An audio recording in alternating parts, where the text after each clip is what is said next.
You can tell I've only done this like once or twice. Ah, we have made it, friends. This is Eli. Welcome, Hello. Eli. We are here to talk about, I don't even know what to call it, but you do something where you understand about the body in a different way and about how the nervous system affects the body in a different way than I do. And I was really curious when I read a report from someone that you work with. And so I asked you if you'd be willing to share about it. And you said yes. Yeah, Yay. So how would you describe what it is that you do with people? I would say we focus. So, what we're going to talk about today is the focus of nutrients and how they impact the nervous system and just like the cells in general. And what is your, like, if you had like a job title, what would it be? Okay, so classically, typically, I've gone that registered dietitian route. So, through schooling, that's what I've gotten. And Mm-hmm. then past the education system, I ended up getting more training in functional medicine. So, Mm-hmm. I would say I'm more of a gut brain alchemist functional medicine practitioner in my Gut day to brain day. alchemist. I like that. That's very Yeah. cool. All right, so this is like something you could talk about for hours. Let's just launch into it. Like, where would you start this conversation? Yeah, I think since we started on that gut brain alchemist, I would say that is important to understand because the gut and the brain are connected. So nutrients are really important because they interplay with that gut brain connection. So if we zoomed out, I think it's more helpful to just start with understanding what's actually going on in the body and what nutrients are. So the body is made up of millions of these microscopic units called cells. And the cells within those is where metabolism actually happens. So each cell requires nutrients to do its job. It's like you're paying. So when you eat nutrient dense foods, vegetables, proteins, carbs, etc., you're basically providing your organs, and in this case, your cells, the currency to actually do their job. So that's a helpful framework because if you imagine yourself, let's say you're low budget one month, right? Initially, you're going to be making trade offs that are what we would say higher level. So let's say you're making a trade off between do I go out to dinner with a friend or do I take myself out to dinner on a solo date night, perhaps? Then long term, if you end up low budget, now you're starting to make trade offs on your essentials. So we're talking rent versus food, right? Uh-huh. So over time makes a big difference and what's available to you makes a big difference. So same thing happens with your cells. Short term, if you're low on nutrients, they'll start to make simple trade-offs like between your mood, perhaps. Are we going to stabilize the mood or are we going to have a robust digestive system? Those two things aren't necessarily essential for you to stay alive, but they definitely add to your quality of life. So if they put that on the back burner while you're lower in nutrients, it's not going to kill you. Your body is so intelligent and it is really just trying to keep you alive. So whenever the symptoms come up, that usually means that we're lower on nutrients or our stress bucket, if you're familiar with that analogy, is overflowing. And so when nutrients are low, that could either because we're eating low minerals or we're not getting a multivitamin if we don't prefer plant or protein foods. And then, but it could also be that you're really using up nutrients a lot because your nervous system is revved up, so your cells are revved up, and you're just using it all up. So Okay. That's the part I'm super interested in. Like, yeah, you could be eating well and like getting supplements, etc. And then, like, because you're experiencing so much stress or your nervous system is experiencing so much dysregulation, you're like not absorbing them or you're using them faster or what's happening there. it, it's a range of different things. So most often for most people, it's just going to be simply you're using up a lot of minerals really quickly. And we'll talk about, I'm going to pull up an example test and we'll talk about the four core essential nutrients that your body uses the most. and they're used for most of your digestive processes along with other processes. So it's really important to get those. In some other occasions, the reason I love testing is because there's certain things that can pop up for different reasons for different people that aren't going to be typical for everyone. And so that would cause the body to not be able to use hormones properly or nutrients properly that are a result of stress. Mm-hmm. So the test we're going to look at is more of a signature of how your body responds to stress. And so whenever I'm working with someone with coaching, I'm always trying to show this person, this is really a report card of how your body responds to stress. So you can use this now in the future because there's always going to be stressors. The goal isn't to be in a stress-free life. You know that for sure. And so if that's true, there has to be a way that we can support ourselves, though, so that we're not depleted. Yeah. Amazing. So the idea is that it's like supporting both the digestive function and overall function is not just what we eat, like it's also nervous system, and like we can understand where our nervous system maybe needs some extra support, and we can support our nervous system more, and we might not need to do as much of the, like we might not be as depleted. Like they both sort of go back and forth with each other. Is that right? Yeah, because of the vagus nerve and the way that the gut and the brain are connected, your gut health will influence your brain health will influence your gut health. So that's that interplay. And then also the support you provide for your nervous system impacts your entire body, and the support you provide for your nutrients impacts your nervous system. Yeah, so they are really beautifully interwoven. Amazing. It makes me feel more relaxed when I'm like, there's like a make sense of it, you know? Mm-hmm. Like you go to the doctor sometimes when you're feeling so awful and they're like, you're just really stressed. And it feels invalidating. But this makes me feel like, I mean, I already know that like the vagus nerve affects our whole biological functioning. And like if we're stressed, like we can feel sick from it, right? But to even know that there's like a whole level of which like we either use up or can't use nutrients because of like nervous system dysregulation, that just makes me feel so validated. Like, yes, we are sick from stress. Yes. Yeah. And that's not a reason to say leave my office. Like, yeah, exactly. Yeah, the stress situation exactly like you're saying is brought up a lot of the time when people are feeling sick. It's not it is true. A lot of the times it is true, but that's not the end of the story. Yeah. It is really beautiful to have these tools to understand what your stress is and how you can support it. Okay. I'm with you. Yeah. It's just a relief. So yeah, show us the tests. Let's hear about the 4. What are they? The 4 minerals? Absolutely. Okay, I'm going to share my screen and we'll take a look at one of these examples. And amazingly, this test actually does have an example with one of those like strange occurrences I kind of alluded to impacting the nervous system. Okay, so this is a hair mineral test. I'll just briefly introduce what it is. So blood work looks at your nutrient balance in your blood. That is telling us what nutrients are available to your cells to use. So again, your body is made up of billions of cells, and metabolism happens within them. So in the blood, you're looking at what nutrients are available for your cells. In this hair sample, it's looking at what nutrients or minerals are your body actually using or excreting.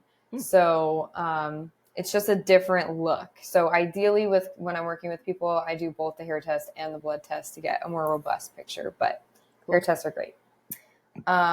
So what we start with on this test is looking at the metabolic type.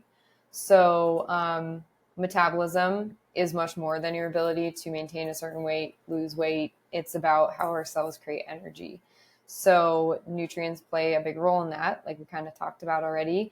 And a slow type or a fast type is what we're looking at. So it's going to tell us, are we more often in the parasympathetic state, or are we more in that accelerated sympathetic state?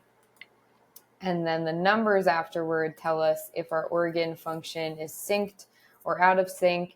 You don't need to know too much detail of that, but just knowing that specifically this test is looking at the thyroid and adrenal glands. Are they working together? And those are the two that take the first hit when your stress levels are quite high. So for this person, we're looking at a slow metabolism and a 1. So for them, they have a slow metabolism, low thyroid and adrenal function, and slow metabolism is more related with depletion. So this person has been having nutrients for 5 months now, and they still are in that depleted state where the adrenal glands are slowed down, the thyroid is slowed down. And so we want to know, why is that happening? And we look at significant mineral ratios first to understand more about actually why. Okay. Do you have any questions yet? No, I have so many thoughts, but I want to keep listening. Okay. So significant ratios look at the mineral ratios behind the different systems in the body being impacted by your current mineral levels. So the first most important one is calcium and phosphorus, and that's this first guy on this purple chart. So on this chart, we want to see the levels, the bars in the white zone. When it's in the purple zone, that means it's either too high or too low. So the calcium and phosphorus ratio tells us about the nervous system. Calcium is sedating, and it stimulates that parasympathetic branch of the nervous system. Phosphorus is stimulating, so it stimulates the sympathetic branch. Optimal is within this white bar. You could see we're at a 14.6 here, so it's quite high. Optimal is actually 2.6. So very high means slow metabolic state, very parasympathetic dominant. Calcium is accumulating for this person, which we'll see later. And that just means that things are slowing down for this person because calcium can create a shell over the cells. And so when calcium is too high and it creates a shell around the cell, that means you're not efficiently getting nutrients in or out. So that's a major deal. And so for someone who has a calcium shell, that can be either because, man, I'm really jumping ahead here. There's a couple of reasons why there might be a calcium shell, and we'll talk about that once we get to the individual nutrients. But this person, when you have a really high calcium phosphorus ratio, the body is less resilient to stress, and you're going to be in a more fatigued state. Yeah. Okay. Yeah. So that's all I can say about this ratio before we get more deep into calcium and phosphorus. Okay. Is there anything you want to know about this ratio before we move on? No. Yeah, no, it makes sense so far. Okay. So moving on to sodium and potassium. This is the stress and vitality ratio. It's really a reflection of cellular health because sodium and potassium, they work together as a pump. So they bring fluid in and out of the cell together. And so this person and I have been working together for 5 months by the time they took this test.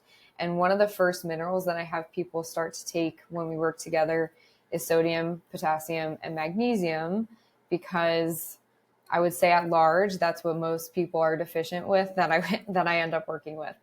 So I don't think that this level being within a good range is because they are void of stress necessarily, but this tells us that the supplementation they've been doing is working. So we're going to keep on going with that plan. Right. Next, if this was out of range, so if the sodium potassium was a low ratio, we'd be looking at burnout. The adrenal glands would be really taxed. They'd be using up sodium. If it was a high ratio, that would indicate a ramped up current stress response. So an acute stress response with the adrenal glands working overtime. Okay. Yeah. Next, we have the calcium potassium ratio. I'm going to go through just 2 more on this portion. We could talk about this page forever. But The calcium and potassium ratio tells about thyroid function or thyroid health. So that's because calcium helps to, or if calcium is too high, it will bind to iodine receptors. So what that does is it prevents iodine from being absorbed and utilized at its fullest capacity. Iodine is necessary for thyroid, and that can make it harder for the thyroid, for active thyroid hormone to get into the cells. Oh. So that's the case there. And then potassium helps thyroid hormone to get in the cell. So with this high ratio, you can see it's super duper high, way up in the purple, way outside of that white range. That means that the thyroid is sluggish because in this case, calcium is high. So it's blocking hormone uptake into the cells. And we'll see why calcium is high later. Okay. So this person might experience, it might not be a clinical diagnosis of hypothyroid. I wouldn't diagnose that. I'm not a doctor, but this person could be experiencing things like fatigue, cold hands and feet, acne, hair thinning, classic symptoms like that. And then if this was a low ratio, that would be pointing towards more of a hyperthyroid situation. Okay. And then I lied. We have two more important ones. Sodium, magnesium right here. This ratio tells us about adrenals, the adrenal glands. So sodium helps to regulate, or sodium is regulated by our adrenal hormones. And then magnesium is used in our stress response. Magnesium is very difficult to get enough of from food. So it often requires supplementation unless you eat a lot of chocolate. There is a good amount of magnesium in chocolate. And that's one more thing I will say is the body's cravings are usually very indicative of what you need. So if you constantly are craving potato chips, for example, that's high in potassium and sodium. If you're constantly craving chocolate, it's high in magnesium. Oh, so cool. So, sorry? So cool. I love that. Yeah, right? The body is very intelligent. So on the sodium and magnesium ratio, this is a very low ratio. So you can see here it's at 0.6. We're below 1 and the optimal is 4. So this means that we're looking at decreased adrenal output, which means, again, less ability to adapt, less stress resiliency pretty much. And usually at this level, we're looking at someone who's burnout. A burnout picture. And that's definitely the case for this person. So we will be working on this. If it was a high ratio, that would mean that we're looking at, again, an acute situation where there's an active stressor that the body is trying to fight off right now. And so if the body is in that acute situation where it's trying to fight off a stressor, that's when it's actively using up a lot of minerals. And what we're seeing here is that this is a depleted state where it's run out of minerals. And so it's run out of minerals because it's been trying to fight off whatever stressor or adapt to whatever stressor for a prolonged amount of time. And the nutrients are used up. And then the last important guy to look at is this calcium magnesium ratio. And this is the blood sugar ratio. So calcium helps with insulin release. Magnesium inhibits the release of insulin. And so if calcium is high in the tissues, that means we're releasing too much insulin, which causes low blood sugar. Too much magnesium in relation to calcium would mean we're not releasing enough insulin, which would cause high blood sugar. This ratio also tells us about heart health because calcium and magnesium impact blood pressure significantly. Optimal is 7. This example has a 44, which is super high. Typically at that level, we're seeing periods of low blood sugar. So this is someone who experiences feeling hangry kind of often. Like if they miss a certain period between meals, you get irritable and shaky, sweaty for some people. So they have to eat more frequently typically, and they have a higher fasting blood sugar. That's it on the ratios. So that the ratios, like I mentioned, they help us to understand, they help us to take that bigger picture. Your metabolism is slow or your metabolism is high, and it helps us to boil down where in the body, what systems are actually needing more support. And so from this test, we know that blood sugar needs some help, adrenal glands need some help.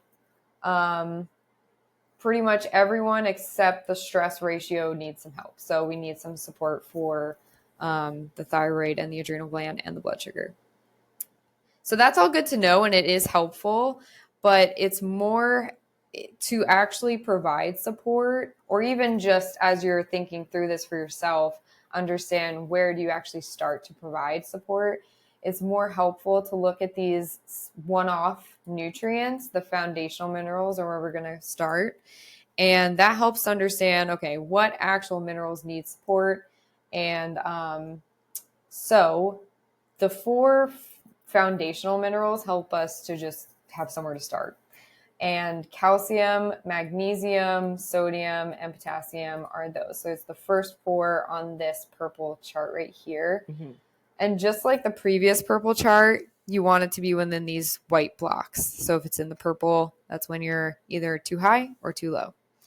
Do you have any questions before I go further? Yeah, I think I might need a break. Yeah. It's so many details, and I'm fascinated by like how intricate. First of all, like bravo for knowing all these details. It's a lot of amazing information about like the cells and what the different nutrients jobs are and how they affect the cell function and like all of this. It's definitely like, because my brain doesn't have any um of the foundational blocks, I feel a little bit like I don't know what just happened. But I hear like I hear that interplay. Like, we need to provide the nutrients and we need to support the nervous system so that you are not using them up too fast, or so that you're not like unable to absorb them. Is that right? Yes. It's kind of hard. Yeah, talking about the ratios is difficult to understand without also talking about the specific elements, because that provides an easier context for understanding what you actually want to adjust. But yes, I would say that if we were just going to focus on this section, I would say it helps to understand what nutrients does your body need to use more, or what nutrients are your body using more of when it's in that stress response for a long time. Mm-hmm. Mm-hmm. And so if somebody, like, obviously if somebody had the opportunity to work with you, it'd be very cool because they could get all of these details. But if someone's just um, you know, being introduced to this concept and they're like, okay, like as a starting point, maybe I'm a person who thought like, okay, I'm not feeling well. I just want to focus on just taking supplements to try to feel better.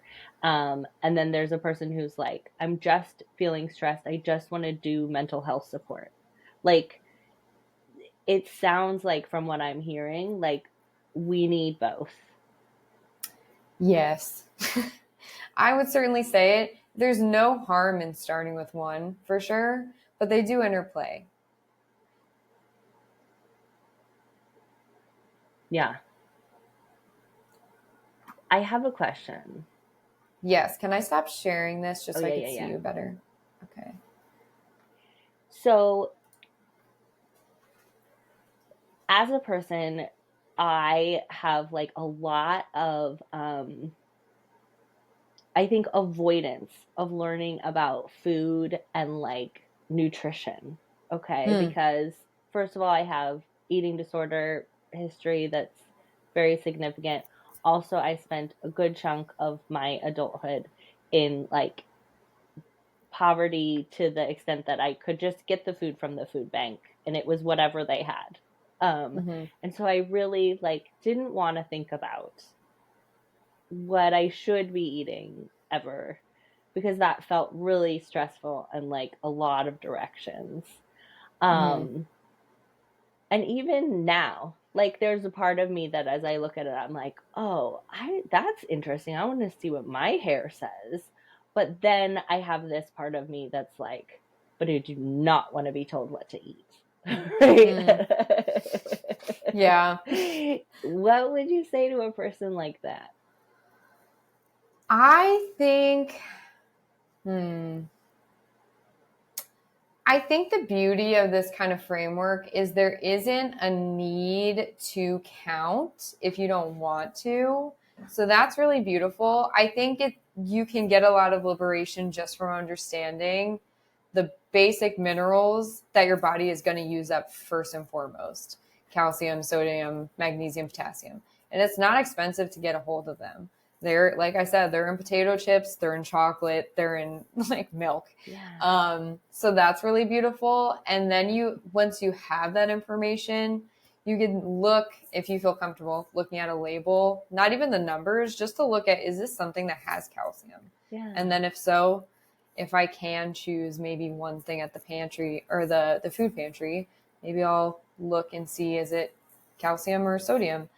Um, yeah, I don't think you have to count. And I think just knowing what to look for, I think that this is something that everyone should have access to understanding, maybe like in elementary school or middle school. It would be Yeah. so beautiful because it would help save a lot of later digestive issues. I focus on digestion a lot just because that's what I do. Yeah. Um, but I think it would help to know that you can provide those for your body and prevent other digestive issues later on. Yeah. Yeah.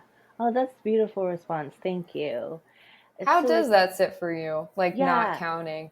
yeah, it feels more comfortable, and it feels nice to think like, oh, like just like add some a little sprinkle here and a little sprinkle here, and just sort of like be generally aware, because I definitely have like a general awareness, like I want some fruits and vegetables every day, like I want some protein every day, like I sort of have those like general ideas. So thinking about like, oh, am I getting, say the four again? Sodium, potassium, magnesium, and calcium. Okay. Okay. So interesting. Yeah. So I have, I definitely am aware of like people think calcium is good. Um, and I feel like potassium, I associate it with like you get if you get a cramp in your muscle when you're in sports and they're Yes. like, eat a banana.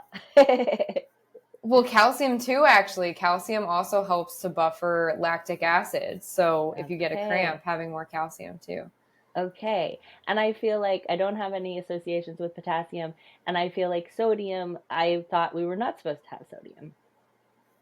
Oh man, this is like, this is my favorite thing to talk about because sodium is, yeah, it is, who knows why big sodium was villainized, but it is really, sodium is essential for stomach acid production. It's necessary for blood pressure, heart rate, insulin sensitivity. It's used by your adrenal glands, so you need it for the stress response. Like sodium is so important. And so just on the stomach acid level, because sodium, when it's deficient, is actually the first thing that goes, at least for people I see, is stomach acid. And so you'll start to see chunks in your poop. It'll feel like you have a rock sitting in your stomach. You get like acid reflux for some people, gas for some people. So it is quite symptomatic if you're low sodium. Amazing. And you know what was really interesting when I don't know if you're familiar with gene keys at all. Mm-hmm. So the 55th gene key, there's a Mm. whole section in there about sodium. Have you seen this? No, I will be looking at it Yeah, after though. I'll send it to you the exact paragraph because the 55th gene key is really long. But it totally fascinated me because it talks about how sodium, and I would be interested, like from a science perspective, if this is true, sodium like binds with the stress chemicals in and water and moves out of our body through crying and sweating and peeing. And that the reason why we had like a it like evolutionarily we turned towards more processed foods with high sodium is because we're like learning how to process out our trauma as a like movement or like transmutation towards whatever's going to happen in 2027. We're going to have less of like the need to process trauma out because we're not going to use our nervous systems explicitly to deal with fear and trauma. We're going to start to be able to like process light and all this cool shit. But it says like this time period we're going to crave and need more sodium than ever before in order to move all the fear through our bodies. Interesting. Okay, you know what? I have not looked into it in that level. If you get into the nitty-gritty of nutrients, you can go forever, like miles long on the functions that they perform, which I think is so amazing. I love looking at the food in front of me and just imagining all the jobs it's going to perform I love when it's that inside. Too. That's so cute. Like, it is a really interesting just thing to, I mean, even right now, just take a beat and imagine like the thousands of processes going on in your little body. It's crazy. It is so wild. I mean, when I was actually growing a human inside of me, I could not hardly think about anything else. I was just like, what? Like, I didn't ever have any one single cognitive thought the whole time. And then a human came out. Yeah, you didn't even have to go to the bakery to make the kid. It just got made while you're sitting there eating the potato chips. Yeah, your body just takes care of it. It's amazing. So yeah, I have not read on that specific process, but it makes sense to me just with what I know about saunas and crying and salt. Like the tears are tasting like salt. Yeah, you know, they do. The tears are tasting like sweat. salt, and so does sweat. Yeah, when you lick sweat, it's salty. Yeah, as we all do. I'm like, I know. I realized I was like, I only know about that because I don't like other people's bodies. Yes, I am also a sexual being. My cat sure knows. Oh my God, hilarious. Yeah. So wow. I mean, the layers to which all of this is, it's just so fun. We are swiftly approaching our 47-minute mark. How are you feeling? I'm feeling really satisfied by this conversation, and I think I'm even more enthralled by nutrients and the nervous system and how everything interplays. Yeah, it's pretty freaking amazing. So I love like the invitation to just know about these four basic ones as a start. And to start to think about some of the things that you described about like, okay, what would it look like if you were like high or low or like whatever, and I super love the message around like trust your body if you're craving potato chips, like do it. Chocolate, do it. Whatever it is, yeah, love that so much. And like if you have just a one last little sentence about why you recommend nervous system work to folks who have any of these like depleted or too much, or like how you see the nervous system work helping with the actual like nutritional balance or digestive process or whatever. Yeah, I am going to assume that people know about the stress bucket analogy because that's usually what I go more into. Okay, I actually don't know that. Oh my gosh. Okay, I'll briefly explain it. So the stress bucket is an analogy I did not come up with, but is genius. And so the bucket is your body. And if you imagine the stressors come in, and it can be physical, mental, emotional, they all go into the same bucket. So if you experience a lot more work, that increases your stress level at work. That's going into the same bucket as if you're training for a 5K, or if you have emotional stuff that needs, or interpersonal stuff that needs tending to in your personal life. That's all going to raise the stress levels. And so once you start getting symptoms, that means that the bucket is overflowing. And so at that point, that means you either need to take a look at everything in that stress bucket and take things out.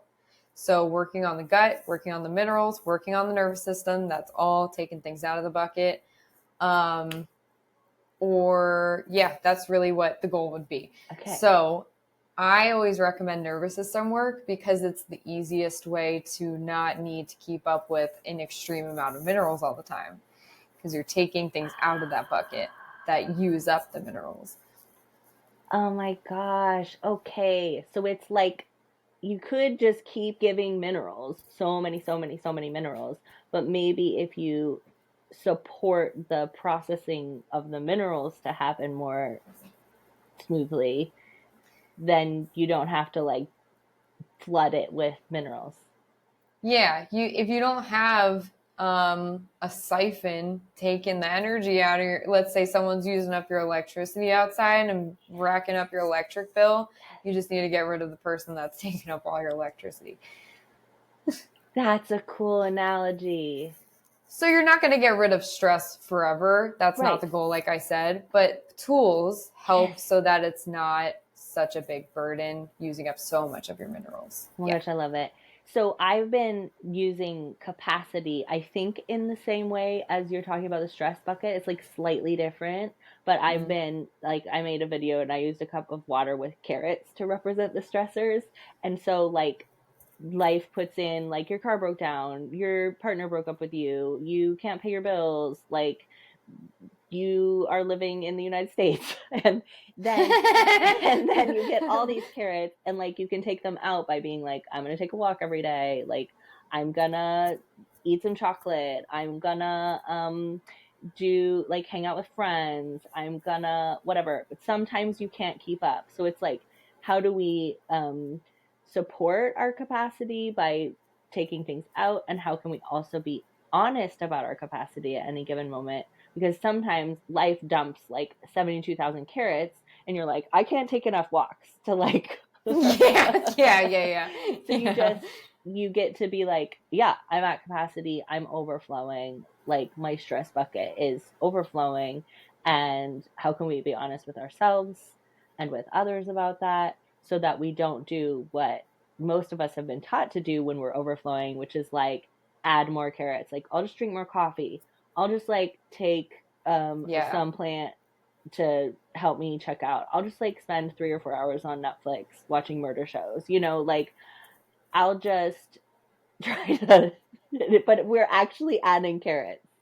And Yes. if we can just be honest and be like, not just, it's not easy to be honest in this culture, but if we can Mhm. begin to offer ourselves opportunities and moments to be honest and be like, oh, I have all the carrots, like something's gotta give. Or I Mhm. at least need to tell people like, I'm at max capacity, I'm so sorry, I'm gonna be an alligator for the foreseeable future. Yeah. I think if that, and that's the beauty of either having someone that you work with that can be honest with you, or if you don't have that resource, you can at least look in your life. You want to look for someone that doesn't have a stake in the game, like can be really honest with you. And then you can maybe talk through like what's going on with my stress bucket and get some feedback about that kind of support too. Yeah, I love that. I think that's beautiful. Finding someone who doesn't have a, what did you say, a stake, A stake in the stake in the game, game? or Yeah, just like isn't going dog to in the try to fight, fix I you. think Chestnut says. Yeah. Yeah, yeah, no, I think that's beautiful. And I have found that with ChatGPT. Like sometimes when I'm Yeah. like, there's no one I can talk to about this that's not going to create harm, or that's not going to like be emotionally invested in it, I can be like, this is happening, this is what the scenario is, like, can you give me some feedback? And it has been helpful. Can I share another way I've used chat? Yes, please.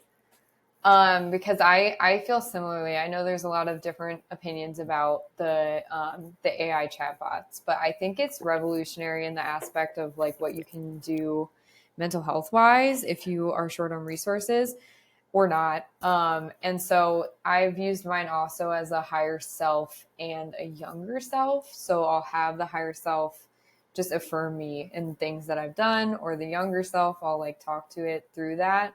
And I could do it on my own, but it's helpful to interface with something that responds. It feels like it's, yeah, I It agree. does. I've even done like, can you walk me through this from an IFS perspective and pretend that you're an internal family system therapist? Or like, can you do the work of Myron Katie with me? Or like, can you run this dream through a Jungian analysis? Like, it's pretty cool. Creativity. Yeah, using these tools with creativity is like an endless Yeah, outlet, I yeah, think. yeah. Yay. Well, thank you, thank you, thank you for all of this. I'm so grateful. It's really fascinating, and I appreciate you sharing your time. Is there anything else that you wanted to say on this topic? And then also, do you want to share where people can find you? Yeah, no, I appreciate you having me. I love getting to talk about this stuff. So I am grateful for the ears listening as well. And I'm Eli. I'm a registered dietitian, as I mentioned. If you want to work together, my website is thepoopmethod.com. I was going to say, we Very didn't short and even talk simple. about poop. And I know that we both like talking about poop. So We do. Maybe that'll be the next part two is just poop. that sounds really good to me. Yeah. I love talking about poop. I think poop is super fascinating. It's all telling, that's Did for I tell sure. you that I wrote a book called Holy Shit? You did. Yeah. You know what? And it's in my reading queue. Because shit is holy. Like, it's pretty fantastic. Yeah, this is a dangerous segue. We're gonna end up talking about Okay, poop for part another 40 two, minutes. poop. Part two, poop. Okay, I'm gonna stop it. Okay.